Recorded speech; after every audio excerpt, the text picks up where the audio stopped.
feet first. I mean, we want to dive in and show our intelligence. But see, you have to understand, slow down.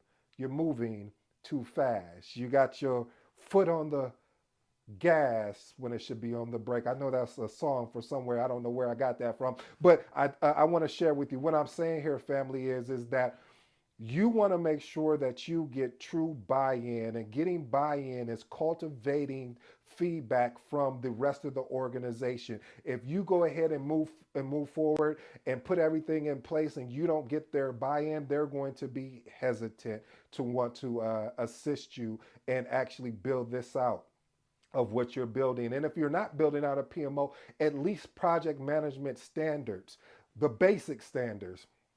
All right, let's go on to point number two. Point number two, engage in strategic networking. The key word here, or words I should say, is strategic and networking.